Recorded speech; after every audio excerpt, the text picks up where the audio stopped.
자, 오늘 뉴스와이드는 미니 인터뷰로 문을 열겠습니다. 얼마 전 부산을 떠나 서울로 출마 선언을 했죠. 그리고요, 최근엔 국민의힘 혁신위원회와 관련해서 이름이 거론됐던 바로 그분, 국민의힘 하태경 의원 모셨습니다. 안녕하십니까? 예, 안녕하세요. 제가 뭐 두 가지 얘기를 했는데 아마 하태경 의원과 관련된 두 가지 이슈일 거예요, 지금요. 네. 우선 많은 분들이 이 질문 좀 꼭 해달라고 저한테 예. 하시던데, 최근에 정치권에서 나돌았던 약간 소문처럼 돌았던 얘기가 하태경 의원께서 국민의힘 혁신위원장 물망에 분명히 올랐고 추천도 받았는데, 혹시 이준석 전 대표, 유승민 전 의원과 함께해야 된다 이런 취지의 얘기를 꺼내놔서 위원장 후보에 탈락된 거 아니냐, 이런 소문, 이런 얘기가 좀 나왔거든요. 이거 진실은 뭡니까? 뭐 정치권에서는 그런 이야기 할 수 있겠는데 예. 진실은 인현 위원장이 저보다 훌륭하셔서 되신 거예요. 훌륭하셔서. 이거 실제로 능력도 있으시고. 예. 근데 저는 보면 뭐 좀 화끈하게 할 것 같긴 하지만 예. 당 지도부나 대통령실이나 또 충돌하지 않을까 하는 불안감이 좀 있잖아요. 오. 근데 이 위원장은 저보다 약하지 않으면서도 예. 대통령실이나 이제 당 지도부하고 조율이 잘 될 거다 하는 이제 신뢰감이 좀 더 있습니다.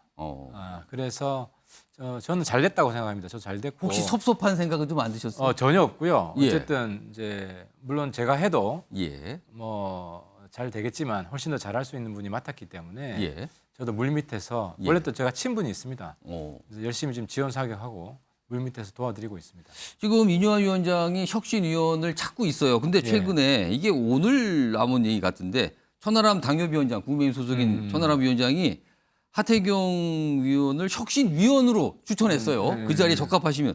근데 혁신위원 자리 혹시 제안 받으시면 용의가 있으십니까? 아니요, 뭐 저는 지금 상황에서는 뭐 뒤에서 도와드리는 게 적합한 것 같고. 예. 근데 지금 이제 인현 위원장 한 가지 문제는 뭐냐면 예. 정치권하고 거리가 좀 그동안 있어가지고 그렇습니다. 이 위원장이 어떤 식의 혁신을 할 것인지에 대한 그게 뚜렷하지 않아요. 잘 모르는 분들한테는. 근데 저는 여태까지 한 말이 워낙 많아가지고 예. 제가 하면 뭐 할 거다라는 메시지가 분명하잖아요. 예. 이제 근데 제가 보증컨대 예. 이 위원장이 저랑 생각이 같고 예. 저보다 더 잘할 뿐이다. 그래서 혁신위원 제안이 들어오면 예. 거절하지 말고 같이 하셔도 된다 하는 말씀을 드리고 싶습니다. 그렇군요. 그러면은 굉장히 뭔가 파격적인 내용을 내놓을 수도 있다, 이런 뜻으로 들리기도 하는데, 그런데요, 지금 이뇨한 혁신위원장이 임명이 된 뒤에 초기에는 야당이 별 얘기는 안 했거든요. 근데 그 후에 야당에서 나온 얘기가 정권이 없는 여당 대표가 혁신위원장에 정권을 줬다. 그러니까 한마디로 말씀드리면 이게 뭡니까? 정권도 없는데 정권을 주다는 게 말이 되는가? 이게 야당에서 나오는 비판 중에 하나거든요. 이거 어떻게 보십니까? 이제 김기현 대표 디스하는 거죠. 김기현 어. 대표가 뭐 허수아비 대표가 아니냐 하는 건데 어쨌든 지금 우리 지지층도 그렇고 국민들이 우리 당의 근본적인 변화를 바라고 있고 혁신위원장에 대한 기대가 큽니다. 그게 정권입니다. 예. 국민들이 정권을 드린 겁니다. 그래서 혁신위원장이 올바른 길을 간다고 하면 예. 그게 대통령실이나 우리 당한테 굉장히 아프고 큰 변화를 가져오는 것이라고 할지라도 예. 수용할 수밖에 없는 상황이에요. 수용할 수밖에 없다. 그렇죠. 지금 국민들이 다 사실 고난을 준 거거든요. 그게 제일 큰 고난입니다. 예. 만약에 굉장히 파격적인 혁신안이 마련이 됐고요, 논의가 됐는데 김기현 대표 체제 지도부가 그거를 수용을 만약에 안 한다면 무슨 일이 벌어집니까? 이건 진짜 위험해지는 겁니까? 그럼? 지도부가 불신 받겠죠. 불신임을 받게 된다. 그때는 하태경 의원께서도 목소리를 내시는 상황이 됩니까, 그러면은? 당연히 저는 혁신이에게 힘을 실어 드릴 겁니다. 알겠습니다.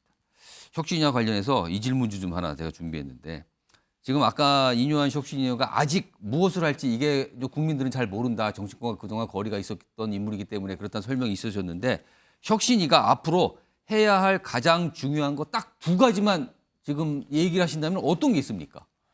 제일 처음 해야 될 일은 반성문을 써야 됩니다. 반성문. 윤석열 정부와 우리 당이 뭘 잘못했는지.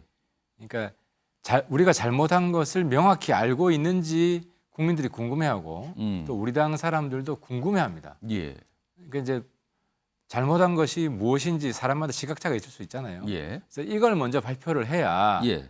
지금 뭐 차나람 위원장도 그 점이 불명확하니까 혁신이 못 받겠다고 한 건데 그렇습니다. 그게 처음 명확히 천명이 되면 예.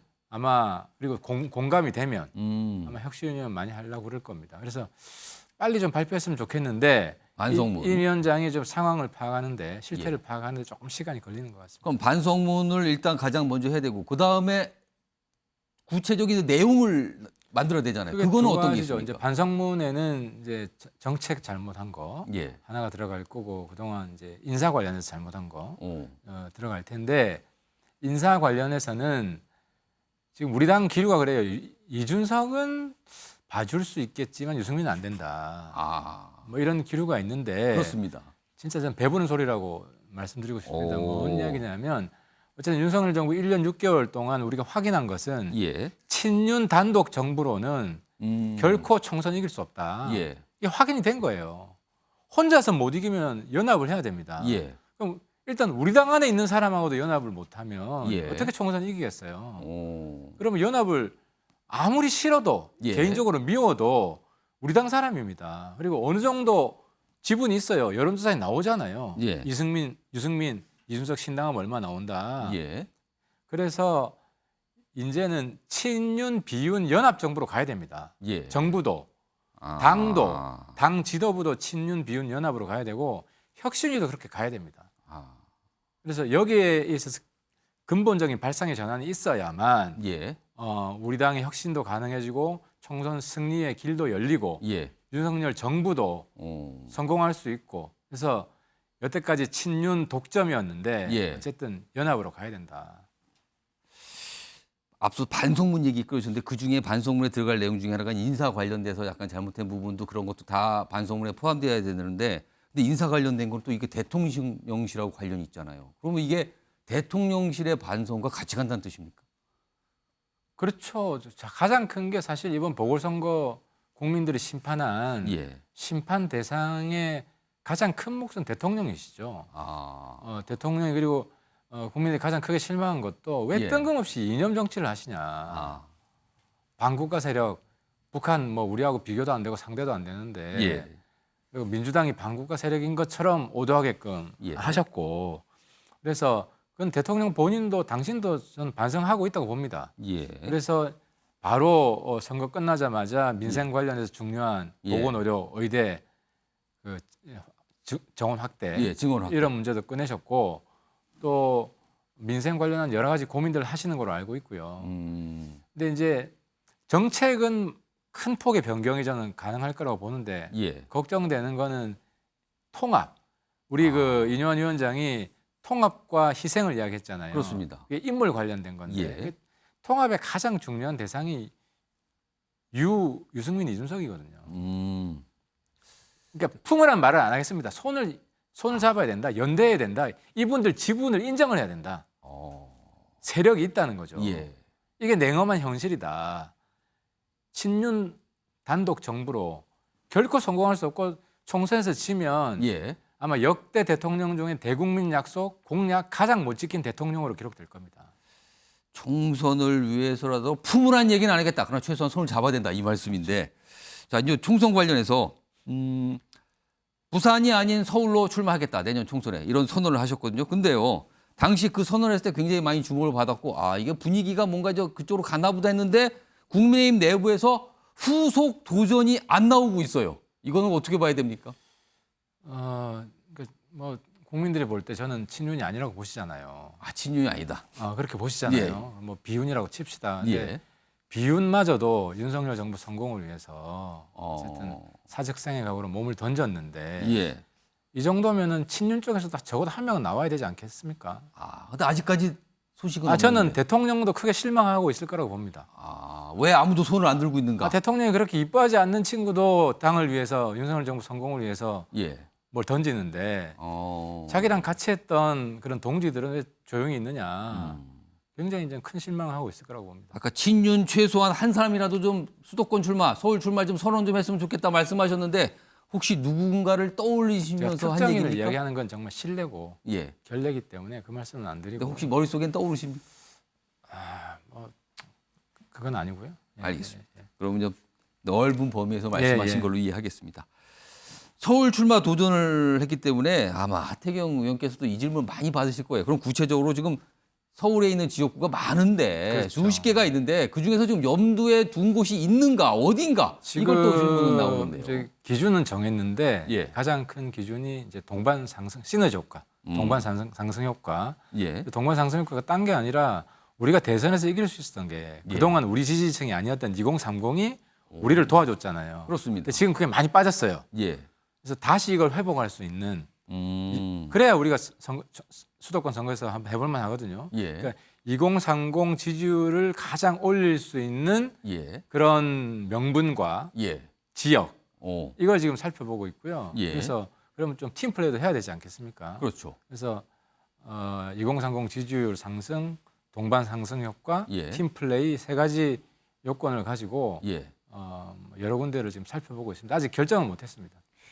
말씀하신 조건에 보니까 최소한 강남 지역은 아닌 것 같고요. 강남은 절대 아닌 것 같고 절대 다른 아니죠. 지역인데 예. 아무튼 몇 가지 조건을 놓고 여러 군데를 좀 물망에 오른 데를 저 혼자 보고 계시다. 저 혼자 이길 수도 없고 그렇겠죠. 서울 특성이 바람이 예, 불기 때문에 그렇습니다. 그럼 같이 이겨야 되고 같이 좋아져야 되기 때문에 아무튼 그 조건을 충족하는 제일 좋은 곳을 정해보겠습니다. 그러면 요거 관련해서 언제쯤이면 특정 지역이 좀 연말까지는 좁혀질까요? 뭐 연말 정도면 알 수 있습니까? 연말 그리고 좀 기본 지지율이 너무 낮아요. 아. 선거 때 우리가 받는 지지율 계산은 간단한데 대통령 지지율 플러스 예. 개인 지지율입니다. 예. 그리고 첫 출마하는 사람들은 개인 지지율이 거의 없고 예. 대통령 지지율에 수렴하고요.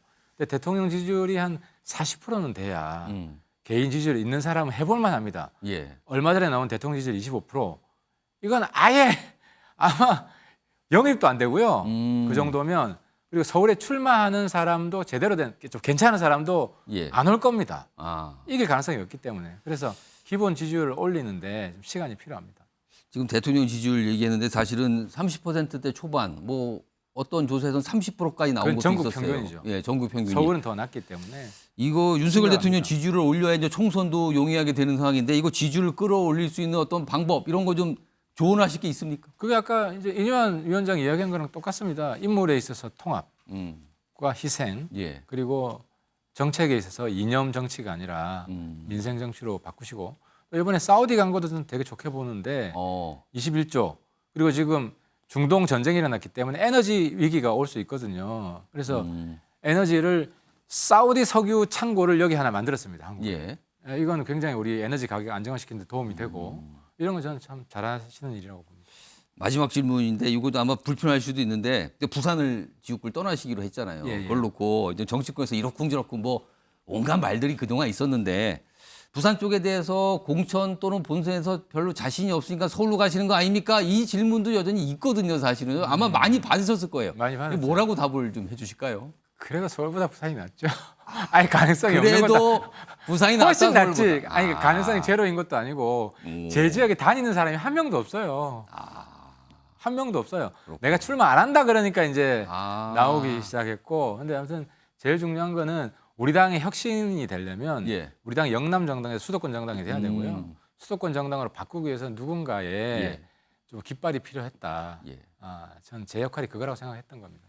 아무리 그래도 서울보다 부산이 낫다. 여기 좀 답이 좀 있으신 것 같습니다. 알겠습니다. 오늘 말씀 여기까지 듣도록 하죠. 지금까지 하태경 국민의힘 의원이었습니다. 고맙습니다. 네, 감사합니다.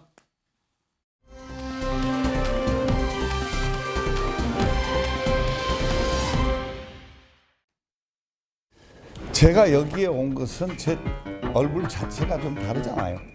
변화를 상징합니다. 변화시킬 겁니다. 당하고도 허심탄회한 거침없이 대화할 거고 당 대표는 물론이고 기회가 주어지면 대통령하고도 거침없는 얘기할 거니까 지금 여기 이제 우리가 변화를 원하는 거예요. 변화를 원하는 거예요. 제가 여기 온 것은 거침없이 좀 망가져도 좀 희생이 돼도 여기서 굉장히 상처를 많이 받아도 최선을 다하겠습니다. 애도께서 누누이 이야기를 하지만 저희들이 공천에 개입하고 당의 운영에 개입할 일은 없을 거예요. 핵심위원회가 그 두려움을 넘어서 새로운 것들을 만들어줄 거라고 그런 기대를 하는 거죠. 자, 지금 정치권에서 가장 주목을 받고 있는 모습 영상으로 전해드렸는데 인요한 혁신위원장 그리고 오늘 이진보 대통령실 정무수석이 난을 들고 이제 축하한다는 뜻으로 왔습니다. 그리고 얘기하고 나서 기자를 만나서 했는데 오늘 인요한 위원장 얘기한 거하고 이진보 이 정무수석 얘기도 좀 주목이 되네요. 일단 이와 관련돼서요. 다음 이슈 제목으로 확인해 보겠습니다.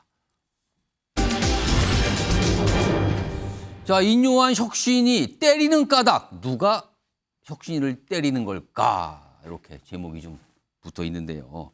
일단 요 내용 본격적으로 하기 전에 지금 얼마 전까지 대통령실 근무를 하시고 이제 나오신 이승환 전 대통령실 행정관 나와 계신데 앞서서 인요한 위원장이 영상에서 지금 나온 게 대통령하고도 거침없는 얘기 좀 하고 싶다 하겠다 이런 의지 그리고 이진복 수석은 대통령실이 당 운영에 개입하는 일 없다. 뭐 이런 얘기 화답을 한 것 같아요. 근데 이런 상황에서 여전히 주목받고 있는 게 인요한 위원장이 얼마 전 언론 인터뷰 통해서 낙동강 하류 세력은 뒷전으로 물러낸다 이런 얘기를 했거든요. 물론 이걸 수습하는 바람도 있지만 이게 굉장히 파장이 있었어요.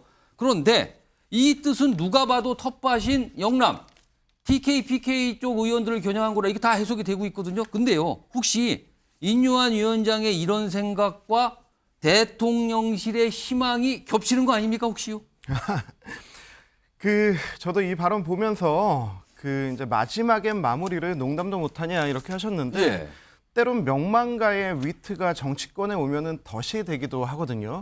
근데 이거를 좀 조기 예방주사 맞으신 게 아닌가 그렇게 생각합니다. 예. 대통령실의 기류는 제가 느끼기에는 예. 당은 당대로 생존법을 찾아야 된다. 이게 뭐 대통령실에서 뭐 이런 기준을 만들고 중진들을 어디 보내고 이러한 차원이 아니고 예. 이제 당의 생존법을 당이 이제 찾아야 되는데 그게 인요한 혁신위원장에게 거는 기대라고 봅니다. 이게 뭐 대통령실의 어떤 내심이나 이런 게 반영됐다고는 보기 어렵고요. 예.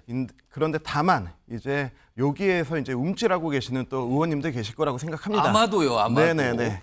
움찔하고 계시는 의원님들이 계실 거라고 생각하는데 당이 뭔가의 변화와 희생을 요구할 때 예. 지금 움찔하시는 그분들은 그래도 응답할 책임이 있지 않나 생각이 듭니다. 마지막 부분에 뼈가 있는 것 같은데 지금 그 답에 지금요 앞에는 아니라고 말씀하셨는데 움찔하신 분들 아시죠? 뭐 이런 말 같아요 지금요. 움찔하신 분들이 어떻게 응답하실지는 본인들의 자유지만은 예. 그래도 그 책임은 있기 때문에 움찔하지 않을까 생각합니다. 더 위에다 하나 더 붙이셨네 책임까지요 지금 알겠습니다.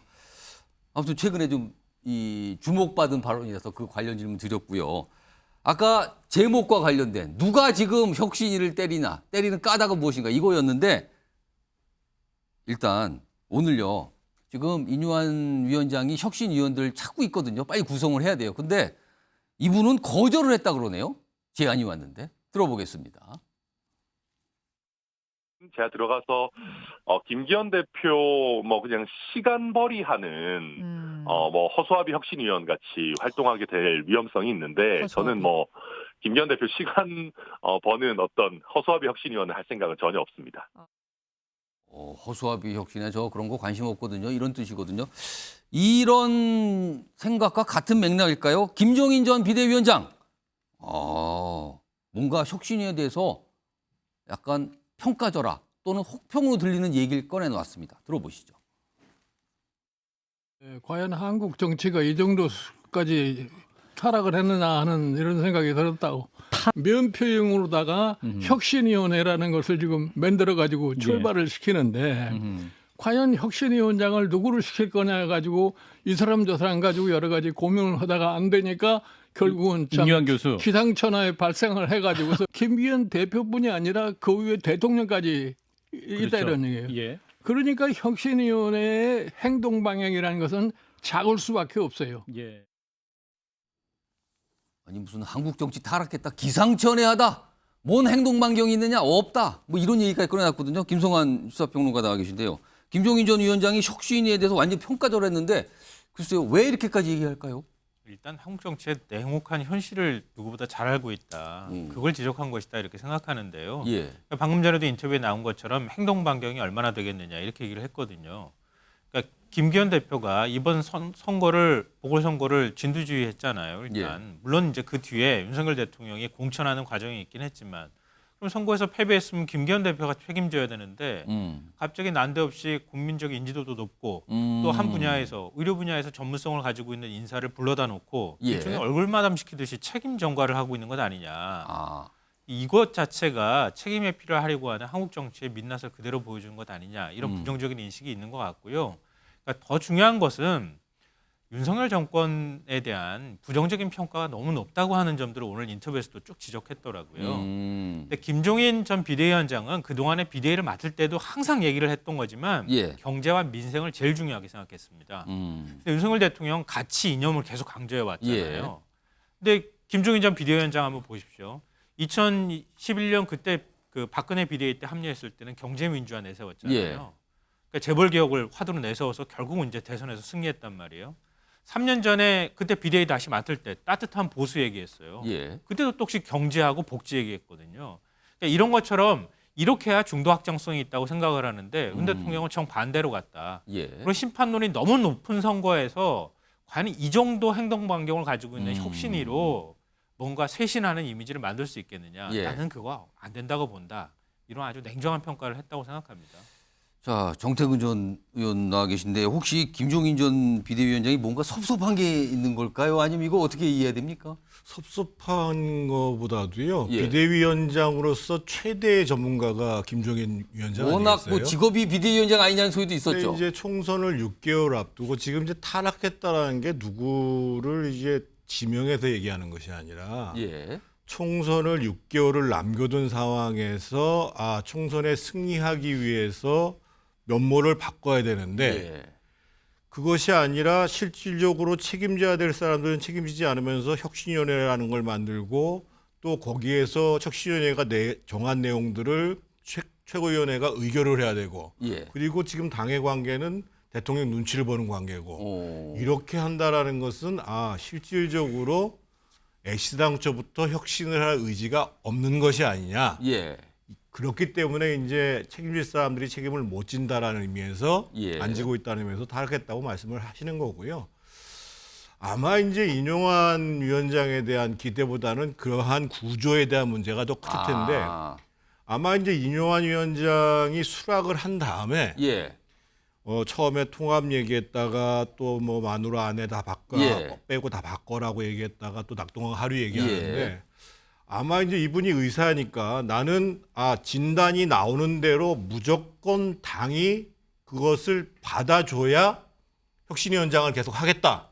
이런 식으로 나왔으면 아마 김종인 위원장이 조금 평가가 달라졌을 거예요. 근데 그런 근데 조건을 지금 말은 정권이라고 하는데 오. 실제로 혁신위원회가 뭘 제대로 할 수 있을까? 그것 때문에 사실은 여러 사람들이 예. 고사하는 이유도 그것 때문이라고 봐야죠. 그러니까 김종인 전 위원장이 과거 여러 차례 비대위원장 맡았는데 그때마다 조건을 강하게 걸었거든요. 그리고 본인이 관철시키면서 비대위원장 자리에 올랐는데 나 때는 안 그랬는데 뭐 그러네요. 약간 이런 시각도 있는 것 같기도 합니다. 지금요. 일단 쓴소리를 굉장히 내놨어요. 그리고요. 김종인 전 위원장이 혁신위원회뿐만 아니라 이준석 전 대표와 관련된 내용도 약간 심상치 않은 소리를 꺼내놨습니다. 들어보겠습니다. 이제 이준석 대표의 경우는 지금도 내가 당의 대표까지 했는데 나를 이렇게 할 수 있느냐는 이런 생각에 가득 차 있어요. 딱 단절을 하고서 본인 나름대로 자기 정치를 앞으로 어떻게 할 거냐. 그러니까 어떻게든지 내년에 국회에 들어갈 수 있는 그런 방안을 강구하라고 나는 그렇게 권고를 했는데 이제 본인이 아직도 거기에 대한 결심을 못한 것 같아요. 뭐 여러 가지 방법이 있을 수 있어요. 비례대표. 비례대표도 아니고 뭐 어디 가서 뭐 자기가 적절히 좋다고 하는 데 가서 출마할 수도 있고 그런 거죠. 무소속으로 출마를 하든지 하여튼 어떤 방법이 있을 수가 있어요. 내가 뭐라고 제안했는데 결단을 못하더라. 그리고 본인의 정치를 위해서는 무소속도 가능한 거 아니냐. 그리고요. 그 발언 뒤에 끊기긴 했지만 대구도 가능한 거 아니냐. 뭐 이런 얘기까지 꺼내놨거든요. 정기랑 교수님. 왠지 이준석 전 대표 탈당이나 뭐 신당 만들려고 부추긴 것 같기도 하고요. 어떻게 들으셨습니까? 뭐 그렇게 들릴 수도 있겠습니다만 저는 이제 오히려 그동안 그 김종인 위원장의 행보, 메시지들 쭉 보면요. 이분은 대단히 그 현실주의자 같아요. 그리고 어떻게 보면 복잡한 사안도 아주 단순화시켜서 핵심만 짚어내는 뭐 그런 부분은 아마 그랬기 때문에 그런 역량을 가지고 있고 경륜이 있기 때문에 여야를 넘나들면서 아마 비대위원장도 예. 하시지 않았을까 이런 생각이 드는데 정치라고 하는 게 기웃기웃한다고 될 일이 아니다. 윤석열 정부와 국민의힘 현 정부 여당에 대한 저는 마지막 기대를 김종인 위원장도 접은 거 아니냐. 그 연장선상에서 자 이준석 대표에게 이제 국회의원 배치 달아야 되는 거 아니냐. 미련 버려라. 이번 아니면 어렵다. 어렵다. 자 정치라는 게 배치 안 달고 어떻게 하겠냐라고 하는 아주 대단히 현실주의적 시각을 지금 주문하고 있다. 자 거기에는 저는 두 가지 배경이 있다고 보여집니다. 하나는 자 이번에 보궐선거 참패 이후에 국민의힘이 지금 혁신이 출범을 시켰습니다. 예. 자 그러나 지금 최근 나오는 여론조사 결과들을 보면은요. 국민의힘 지지층 과반 이상이 쇄신 노력이 부족하다. 이거 갖고는 안 돼. 예. 라는 평가를 하고 있습니다. 자, 그런 평가도 김종인 위원장도 아마 그런 같은 선상에서 지금 국민의힘 윤석열 대통령의 어떤 변화 의지 제로구나. 예. 라는 그런 판단이 하나 작용한 것 같고. 자, 두 번째. 저는 여전히 김종인 위원장이 그동안 뭐 금태섭 전 의원의 뭐 새로운 선택이나 예. 한국 정치에 있어서 30% 육박하는 소위 이른바 무당파 중도층을 예. 중심으로 한 신당 창당에 대한 어떤 상당한 의지를 피력해 왔었는데 그런 부분에서 어느 정도 본인이 역할할 때가 됐다라는 그런 판단 속에서 이준석 전 대표에게 강한 어떤 나름대로 정치적 돌파구를 예. 아마 주문하고 있는 것 아닌가 저는 이렇게 해석되어집니다. 자, 김광삼 변호사 나와 계신데요. 지금 김종인 전 위원장이 이준석 전 대표 보고 결단을 해야 되는데 안 하고 있다. 그럼 약간 뭔가를 이렇게 미는 듯한 뭔가 이렇게 빨리빨리 하세요라는 뜻의 얘기를 꺼내놓은 데다가 무소속 그것도 가능하고 뭐 대구 쪽 출마도 가능한 거 아니야 이렇게까지 비쳤거든요. 이거 굉장히, 가능할까요 이거? 아니 굉장히 이제 이준석 대표를 예. 어떻게 보면 평가 절상을 하는 거죠. 평가 절상입니까 예, 이거는? 예. 제가 볼 땐 절상이라고 봐요. 그래서 이준석 대표가 가진 위상 이런 것들을 굉장히 크게 보고 있는 거죠. 뭐 그건 개인적 판단이 때문에. 그럼 혹시 있는 뭐 평가 저라 이준석 그렇죠. 평가 절상입니까 잘 지금? 봤다, 잘 안 봤다 뭐 볼 수 없지만 그렇지만 예. 이준석 전 대표하고 김종인 위원장은 전 위원장은 공통점이 있어요. 국민의힘과 윤석열 정부로부터 팽당했다는 공통점이 있죠. 그래서 어떻게 보면 이해관계가 좀 동일하다 이렇게 볼 수 있는 거고. 근데 지금 이해할 수 없는 측면이 사실 뭐 김종인 전 위원장이 이전에 뭐 정치력이 굉장히 발휘를 했고 정치에 대한 또 뛰어난 감각을 가지고 있다고 생각합니다. 예. 그런데 이제 그런 분이 지금 무뎌진 시점이 저는 지난번 대선 때라고 봐요. 무뎌졌다? 예, 예. 그래서 그때부터 한 얘기가 사실은 하나도 맞지 않았어요. 그런데 이번에 지금 혁신위가 아직 구성도 안 됐잖아요. 그렇습니다. 인유한 위원장 하나 딱 지명했는데 혁신위에서 정치적으로 타락했다 이런 얘기를 하는데 예. 아니 뭐가 구체적으로 타락했는지 저는 좀 이해가 가지 않더라고요. 예. 저도 이제 여러 분야에 있는 분들한테 질문도 받고 제가 물어봤는데 예. 윤유한 혁신위원장 어떻게 생각하느냐 하니까 본인의 능력이나 그런 건 모르겠어요. 그렇지만 대부분이 상징적으로 이미지에서는 괜찮다는 평가를 많이 내놓고 있더라고요. 근데 실제로 중요한 것은 이후에 어떻게 하느냐가 좀 중요하겠죠. 예. 그래서 아직 혁신위원도 뭐 아직 구성을 안 했지 않습니까? 예. 그런데 임명하자마자 저걸 정치적 타락이라고 평가절하하면서 비판을 하는데 예. 이분이 정치적으로 좀 약간 이제는 이제 노쇠해지지 않았나 저는 그런 생각을 합니다. 한마디로 말씀드리면 감이 떨어진 거 아니십니까? 이렇게 질문을 거꾸로 던지셨는데 김종인 전 위원장이 방송 보시면 뭐라고 하실지 모르겠네요. 다음 준비된 영상이 하나 있는데 지금요. 인유한 위원장 얘기도 했고요. 김종인 전 위원장이 뭐 평가한 내용, 그리고 이준석 전 대표에 대한 또 평가까지 쭉 들어봤는데 다음은 윤석열 대통령과 이준석 전 대표 과거 영상이 좀 있습니다. 과거 영상. 좀 묶었는데요. 들어보시죠. 제가 나이만 먹었지 정치는 우리 이 대표님이 선배이기 때문에 그게 언론에 리리즈되기 전까지 저한테 가짜는 얘기를 들은 적이 없어요. 못 들었기 때문에 이준석 패싱이고 두 번. 제가 당무를 거부하고 있는 상태도 아니고 좀 리프레시하기 위해서 간 것 같은데. 선대위 내에서의 모든 직책을 내려놓겠습니다.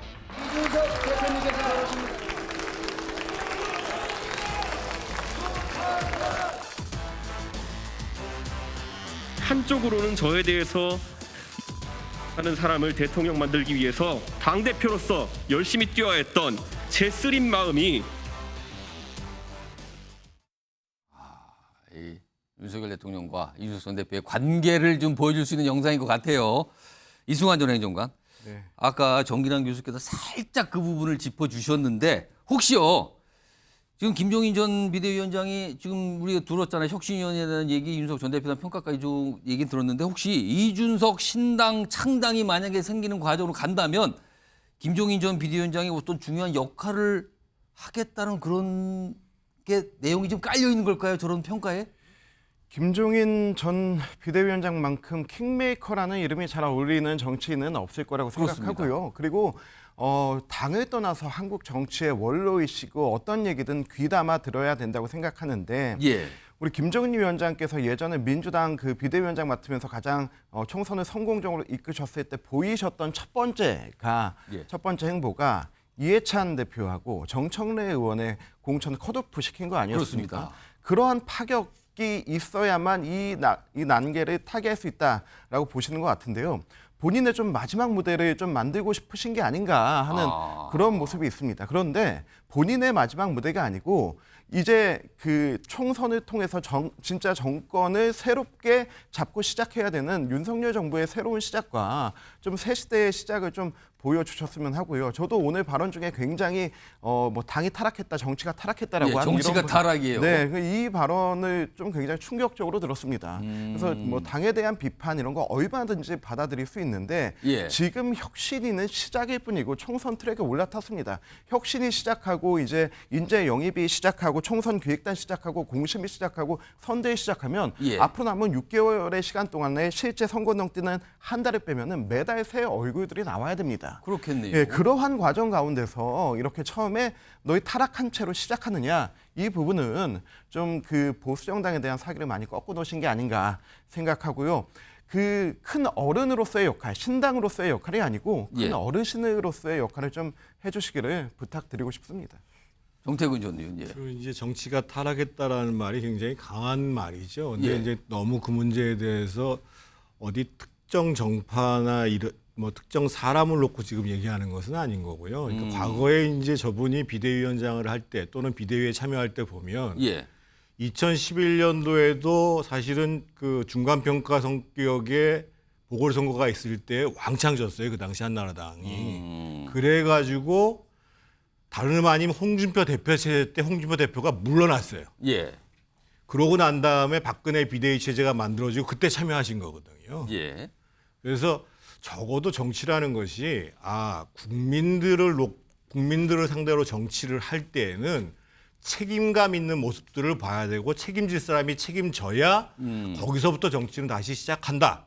이런 취지로 봐야 될 거고요. 그렇다고 해서 지금 이제 김종인 위원장이 이준석 대표의 뭐 신당을 부추기는 듯한 발언을 하셨는지는 정확히 제가 알 수가 없는데 아마 이제 김종인 위원장이 보면 거의 다 1당이나 2당에서 사실은 역할을 하셨습니다. 만약에 이런 경우가 있을 수 있겠죠. 뭐 지금 거론되는 뭐 이준석, 뭐 유승민 그리고 현재 이미 창당 과정을 해왔던 뭐 야양자, 뭐 금태섭 그리고 저도 이제 정치 포럼을 만들어 가고 있고 거기에다가 뭐 정의당 그리고 지금 민주당 내에서 지금 이제 결국은 나올 수밖에 없는 사람들 이 사람들이 다 모여가지고 다 모인다면 단일한 신당을 만든다. 그 정도 규모가 그 정도 된다면 되면은 하겠다. 역할을 한번 하시지 않을까 이런 생각은 해봅니다. 그러면 이준석 신당 정도 가지고는 사이즈가 너무 작다 지금. 내가 하긴 좀 그건 작은데요. 뭐 이렇게 좀 보시는 것 같아요. 지금 신당 얘기가 조금 끝에 나왔잖아요. 근데요. 다운 준비된 이준석 전 대표의 목소리는 신당에 대해서 좀 지금보다 뭐가 구체적으로 설명을 하거든요. 우선 첫 번째 영상입니다. 보시죠.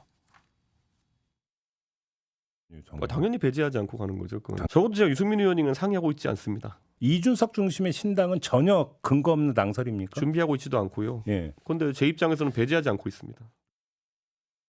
준비는 안 하지만 배제는 안 한다. 이게 무슨 뜻입니까? 그럼 뭐 어떻게 된다는 거예요? 그런데 이 정도까지 나왔어요. 준비는 하지만 배제하지 않고 있다는 반복해서 지금 2번 얘기했잖아요. 배제하지 않는다. 그러면 여차하면 가능할 수도 있다는 뜻이 되는 겁니다. 그런데 얼마 전까지 발언과는 상당히 다릅니다. 자, 그럼 얼마 전 발언 등장합니다. 보시죠. 그리고 집에 지금 나쁜 사람들이 들어와가지고 계속 예. 거기서 난장판을 치고 있는데 그거 제거하는 게 우선이지 거기다 대놓고 그러면 무슨 조언을 합니까? 지금 집에 불 나가지고 불 타고 있는데 불부터 꺼야죠 지금. 예. 지금 반란군이 들어와서 집 다 무너뜨리고 있는데. 헤어질 결심이라는 이야기. 저는 헤어질 결심하지 않았습니다.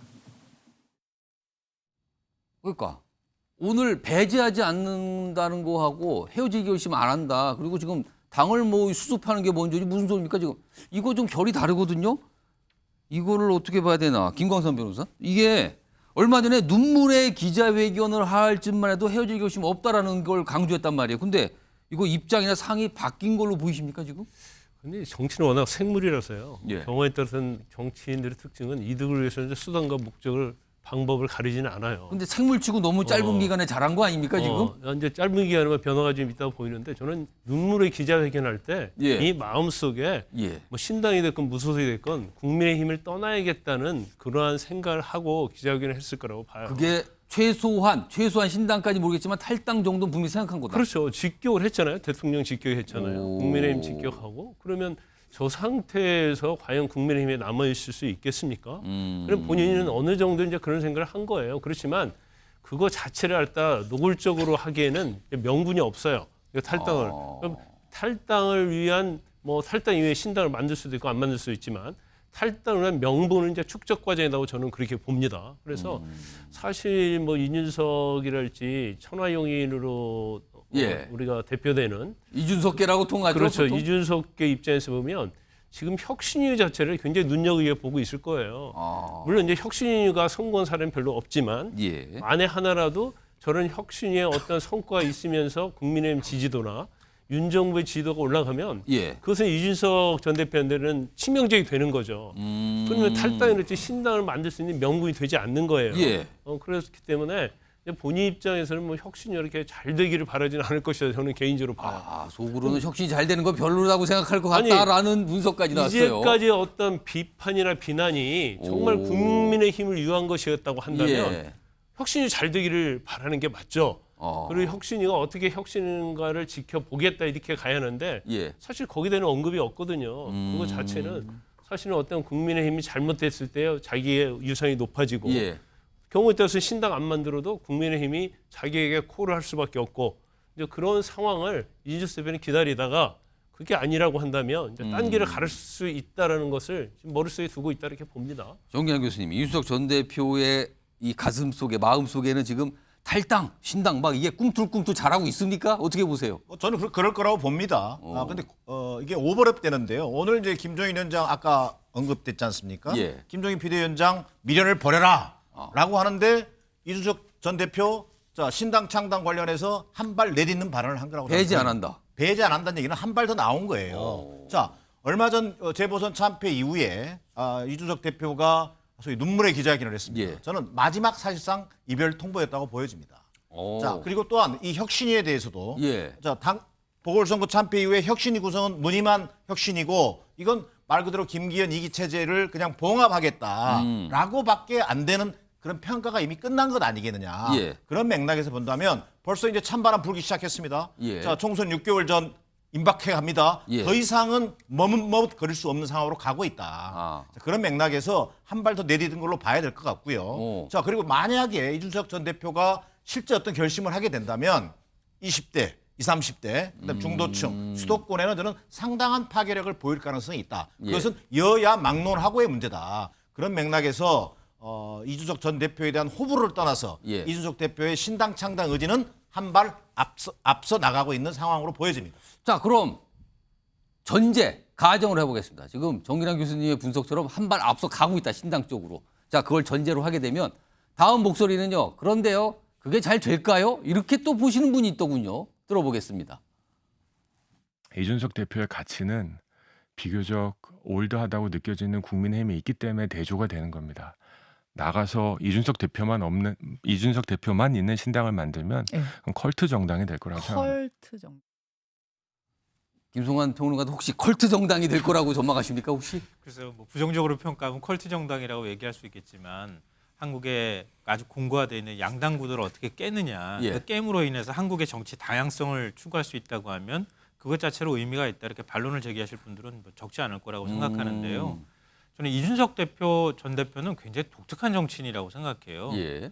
포퓰리스트이자 나름의 어떤 보수적 가치관을 갖고 있는 정치인이에요. 보수 가치 플러스 포퓰리스트. 네. 오. 그러니까 그동안에 보수 진영 내부에서 매기 역할을 해왔어요. 예. 우는 장면 많이 보시지 않았어요. 예.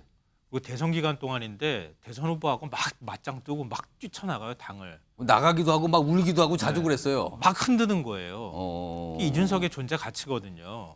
그러니까 막 흔들어서 기득권화돼 있고 지나치게 극우 쪽으로 쏠려 있는 국민의힘을 어떻게 해서든 변화하는 정당의 모습으로 이준석 전 대표는 그래도 만들어 온 측면이 있단 말이에요. 그러니까 이준석 전 대표의 존재감은 그것이기에 예. 지금도 자기는 계속 흔들고 싶은 거예요. 그게 흔들릴 수만 있다고 하면 국민의힘에 남고 싶은 거예요. 예. 저는 아직까지는 결심하지 않았다고 생각해요. 예. 그런 면에서. 그러니까 계속 흔들면서 존재감을 드러내고 하되 근데 지금 아무것도 남아있지 않은 빈털터리가 돼버렸잖아요. 근데 정치 현실이라고 하는 건 그냥 그대로 정치를 할 수는 없는 상황이니까 어느 순간에 몰려가면 최종적으로는 현실 정치를 뛰어들 수밖에 없는 상황이 된다라고 하는 걸 끊임없이 신호를 발신하고 있는 것이다. 그러니까 신당을 상정해 놓고 거기로 가고 있는 게 아니라 최대한 막 흔들어가면서 그게 본인을 위해서든 국민의힘을 위해서든 하다가 어느 시점이 되면 최종적으로 선택하는 그 지점에 가 있을 것이다라고 하는 얘기를 하고 있는 것이다. 너무 의도적으로 해석하지 제가 너무 긍정적으로 얘기하나요? 해석하지 않아도 될 것 같다는 생각은 들어요. 이승환 전 행정관. 그러니까 아까 조정훈 의원 말은 국민의힘 나가보세요. 컬트입니다. 그때부터 이거거든요. 핵심을 보면 이거 어떻게 들으셨어요? 뭐 그렇게 분석하고 그렇게 전망할 수도 있다고 보는데요. 저는 이준석 대표에 대한 또 다른 분석이나 전망보다는 비슷한 연배, 비슷한 지역구에서 정치를 하는 입장에서 좀 당부를 하고 싶어요. 당부요? 네. 당에서 3번이나 전략공천으로 그 지역구의 후보로 내보냈고 그 이준석을 국회의원 만들기 위해 함께 뛰어왔던 그 지역 주민들 그리고 본인의 고향에서 정치한 것에 대한 그 큰 의미를 좀 한번 되돌아봤으면 좋겠고요. 그 당에 대한 이준석 대표의 애정과 보수 정치에 대한 그 소신 늘 존중해 왔습니다. 근데 그것들이 정말 맞다라고 할 수 있는 증명은 상계동에서 증명해야 됩니다. 지역구에 증명하라? 네, 상계동에서 증명해야 되고 지금까지 이준석 대표가 공중전에 굉장히 능하다는 평가, 대한민국 최고라는 평가 다 받아왔는데 이제는 그 주민들 마음을 하나하나 살 수 있는 지상전으로 좀 투입해서 그것이 이준석에게는 새로운 정치거든요. 좀 그렇게 해서 그 주민들의 마음을 사는 것, 그게 본인의 여태까지 지론을 증명하는 것이고 그게 국민들에게 감동을 주는 정치고 함께 사는 길이 아닌가, 좀 그런 좀 얘기를 드리고 싶어요. 정태근 전 의원. 그러니까 하늘에서 있지 말고 땅으로 좀 내려오세요. 이 얘기를 하셨는데 아무튼 평가해 주시죠. 어떻게 들으셨습니까? 다 전체적인 지금 상황에 대해서. 불가능을 가능토록 만드는 게 정치입니다.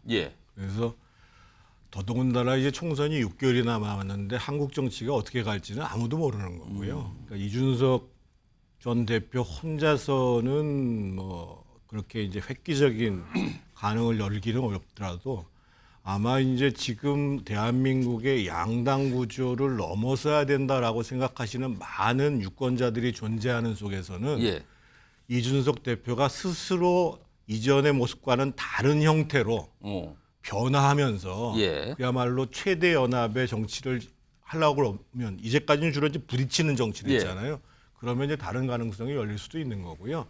다만 제가 그 조정훈 의원한테 꼭 말씀을 드렸으면 좋은 게 같은 젊은 정치인인데 조정훈 의원은 다른 정당의 위성 정당으로 국회의원이 된 사람입니다. 그리고 당적을 6번이나 바꿨어요.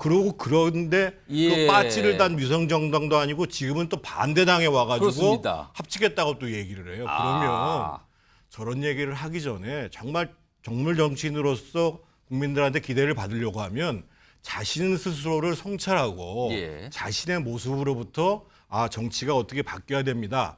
저는 이렇게 좀 얘기해야 되는 것이 맞다고 보여집니다.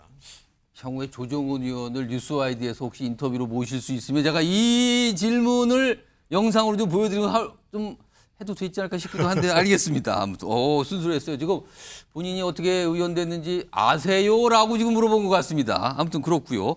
지금 이 이준석 전 대표 참 어떻게 보면 한마디로 말씀드리면 굉장히 쟁점적인 인물은 맞거든요. 근데요. 또 한 명의 쟁점적인 인물이 요즘에 등장했습니다. 바로 안철수 의원인데요. 화면 좀 보겠습니다. 요즘에 아주 제명 외치죠. 제명 기자회견, 제명 선언, 제명 서명 운동. 근데 이제 제명 홈페이지를 만들었어요. 이준석 제명 홈페이지. 홈페이지 개발했다. 이 뜻은 저 IT 쪽에서 일했거든요. 이거 있는 것 같은데. 그리고 로그인 없이 누구나 참여 가능합니다. 라면서 서명운동 홈페이지 주소를 게시했습니다. 본인의 SNS에 올리고 이걸 공개했어요. 그런데 다음 화면 좀 보겠습니다. 이게 무슨 소리입니까? 이준석 전 대표가 안철수 의원이 만든 저 본인 제명 홈페이지를 딱 보더니 근데 홈페이지에 버그 있거든요. 그러니까 뭐 잘못됐다는 거예요. 속히 수정하세요. 뭡니까? 버그요? 뭐가 버그가 있다는 거죠? 그거 좀 보겠습니다. 여기 보면 저 옆에 보면 동의 비동의 있잖아요. 동의를 누르면 다시 앞에 거 다 화면 좀 보겠습니다. 네. 이게 동의를 보면은 동의를 누르면 돼요. 근데 밑에 비동의를 누르면 동의까지 같이 눌러진대요. 버그가 있답니다. 이거를 이준석 전 대표가 콕 집어서 뭡니까? 버그 있는데 바로 고쳤답니다. 그래서 이게 또 뭡니까? 안철수 의원이 약간 좀 만들었는데 구겼거든요. 정태근 의원님, 이거 무슨 일입니까 도대체 이게? 일단 이준석 대표가 저런 식의 대응을 하면 안 돼요. 사실은 그거 모른 척하고 넘어가야 됩니까? 좀 대범하게 얘기를 해야죠, 사실은. 근데 이제 이준석 대표하고 안철수 대표 사이에서 이제 악연이 몇 번 있거든요. 예. 그러니까 노원에서의 선거가 있었고 예. 가장 결정적으로는 이제 그 바른정당하고 국민의당이 합당을 해서 바른미래당으로 만들었는데 거기서 사실은 좋지 않은 경험을 거기서도 했던 모양인 것 같아요. 대단한 모습들이었거든요. 근데 이제 지금 저는 처음에는 안철수 의원이 그냥 뭔가 이준석 전 대표가 갖고 있는 네 가지 거기에 대해서 저런 정치하면 안 된다. 네 가지에 대한 반감. 그런 이제 그런 거 같은데 많은 사람들이 저렇게 거의 무슨 강아지 싸움 하듯이 하지 말라고 하는데도 불구하고 계속 하는 뭔가가 있는 게 아닌가라고 하는데 굳이 추론해 보면 뭡니까? 지금 국민의힘 내부에서 이준석이라는 전 대표가 전혀 도움이 안 된다고 생각하시는 분이 꽤 있거든요. 그분들을 염두에 두고 다음에 예를 들면 선거 국면에 있어서 내가 역할을 하겠습니다. 그런 부분들에 대해서 뭔가 간접, 예를 들면 저희가 우리 그 당구 칠 때 뭐 3쿠션 이렇게 얘기하잖아요. 그래서 그런 게 아닌가 싶을 정도로 조금 너무 나가고 있어요, 지금요. 그러니까 본인이 어떤 실수한 말에 대해서 트집을 잡았다 이거죠. 그러면서 제명하라는 얘기를 외치고 기자회견하고 서명운동하고 이제 홈페이지까지 만들었는데 버그가 있었습니다. 이게 참 다음 준비된 영상이 하나 있거든요. 여기 평가가 좀 들어있거든요. 들어보겠습니다. 일단. 본래 자기 철수를 잘하는 철수 전문가예요. 그런데 이번에는 타인 철수. 굉장히 헝그리, 급해졌구나 이런 생각을 느껴요. 그렇기 때문에 좀 오바를 하는 것 같은데 어떻게 됐든 안철수 다워야 되는데 그렇지 않다. 저는 그렇게 봐요. 안철수 의원의 그 새로운 지지층 찾기 어떤 그런 행보다라고 생각해요. 그래요? 본인의 줄어든 그런 지지나 영향력이나 이런 부분들을 결국 국민의힘의 전통적 지지층, 특히 그중에서도 이준석 대표를 싫어하는 지지층을 통해 가지고 좀 보충하려고 하는 거 아닌가. 저는 그런 부분이 깔려 있다고 생각이 듭니다. 정규현 교수님, 여기서 나올 수밖에 없는 질문이 안철수 왜입니다. 안철수의 조급함과 정치적 아마추어리즘이 빚어낸 저는 뜬금없는 행보다. 삼선 아닙니까? 삼선임에도 불구하고 대단히 아쉽지만 여전히 정치 IQ는 잘 크게 발전하지 않으신 것 같아요. 정치 IQ가 안 늘고 있다 지금. 안 늘고 있어요. 대단히 안타까운 일이죠.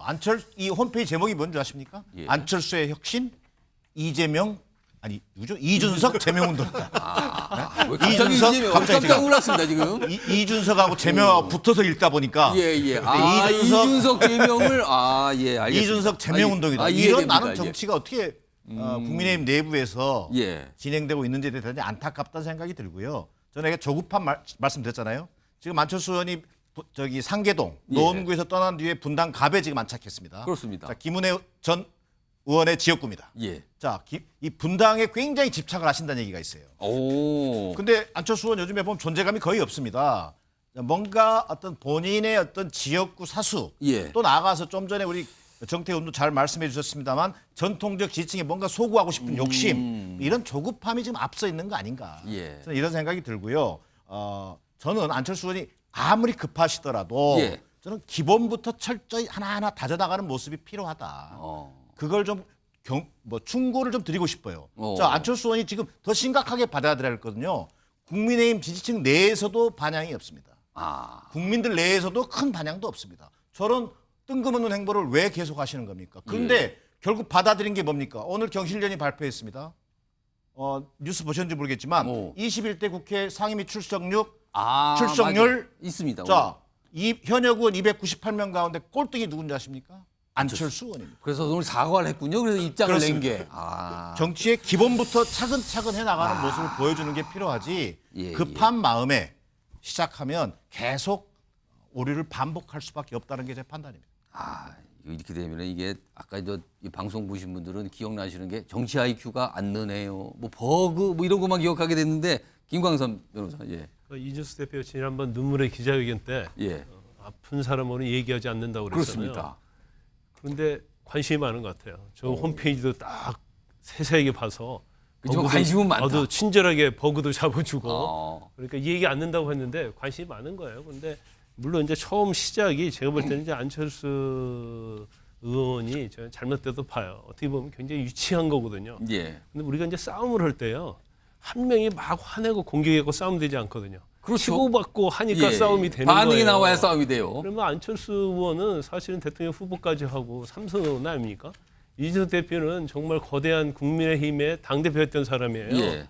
그런데 저렇게 유치하게 싸우면 뭐가 남겠어요? 결국 제살 깎여 먹기다. 저는 그렇게 보거든요. 예. 그리고 비호감만 더 상승하고 있는 거예요. 그래서 지금 국민의힘이 엄청난 위기에 처해 있는데 저런 유치한 싸움을 이제는 그만둬라. 그런 말씀을 하고 싶습니다. 저 홈페이지 보니까 안철수 의원이나 이준석 전 대표나 IT 전문가들 그쪽 분야 공부하신 분들 아니에요. 근데 서로들 그걸 가지고 한쪽은 만들고 한쪽은 버그 있네요. 이렇게 하고 이게 싸움이 이게 이상한 데로 갑니다. 아무튼 다섯 분 얘기 들어보셨지만 반응은 안 좋아요 지금. 그렇습니다.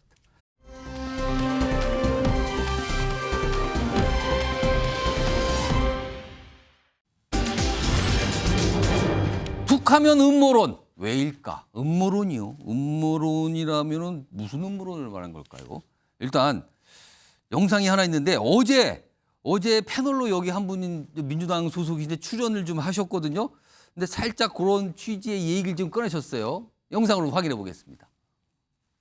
이 대화를 오늘 보다 보니까 한재림 감독의 더킹이라는 영화가 생각이 났습니다.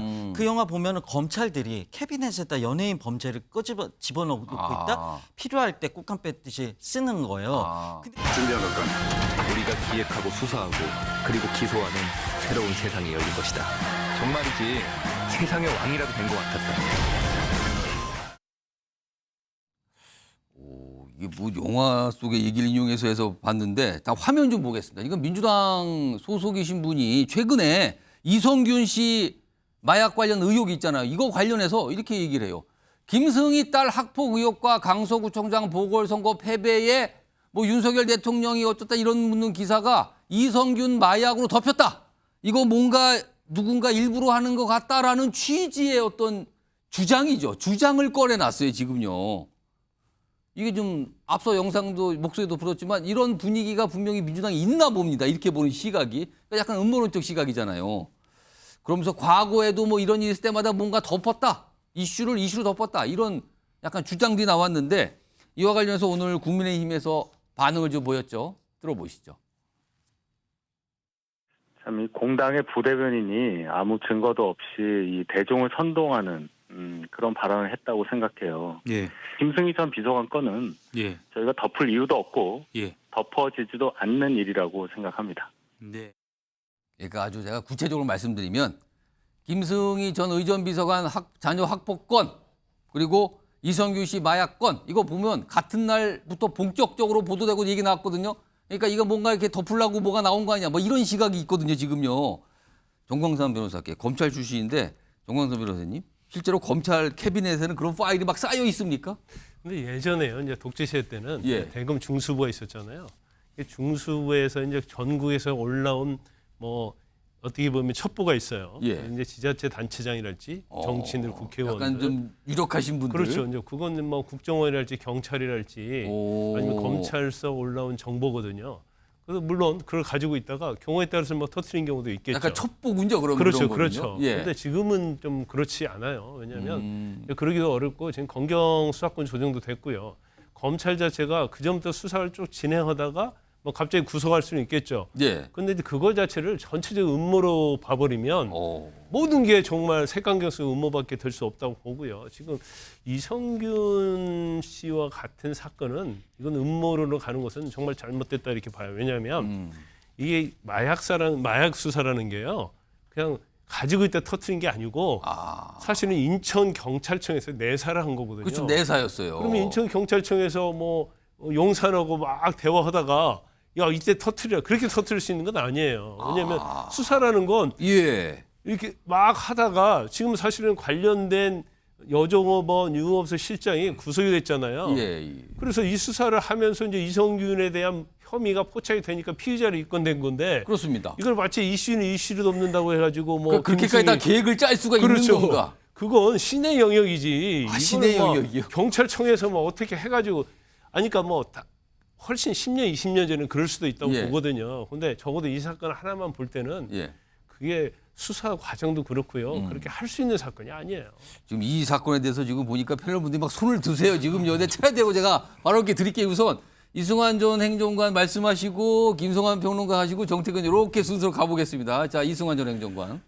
지금 여당은 정쟁 현수막까지 다 이제 내리고 좀 정치 변화를 하고 있는데 정말 국민들 보시기에 피곤합니다. 김의겸의 거짓말, 정청래의 막말, 이경의 음모론까지 민주당이 제기하는 음모론을 보면 이 세상은 무슨 프리메이슨이 지배하는 것 같아요. 프리메이슨이요? 네, 우린 거기에서 하나의 무슨 이 종이 인형처럼 다니는 것 같아요. 근데 민주당의 이런 그 음모론이 지금 처음이 아닙니다. 우리 지난번에 넷플릭스에서 일본 원정 관련 드라마 왜 안 나오냐 했을 때 서영도 의원 뭐라고 했습니까? 김건희 여사가 넷플릭스 전화해서 안 나오는 거 아니냐. 이번에 이태원 참사 관련 그 파라마운트의 영화 크러쉬 왜 한국에서 개봉 안 하냐. 이거 가지고 정부가 막은 거 아니냐라고 하고 있는데 결과적으로 판권 계약이 안 되는 걸로 드러난 거죠. 근데 민주당의 음모론은 이것뿐만이 아닙니다. 지난 세월호 사태와 그리고 박근혜 대통령 탄핵 때 무슨 얘기 있었습니까? 이거 인신공양한 거다. 팔선녀가 선녀탕에서 모든 걸 다 주도한다. 인신공양설. 예, 그리고 그 시간에 대통령이 드라마 봤다.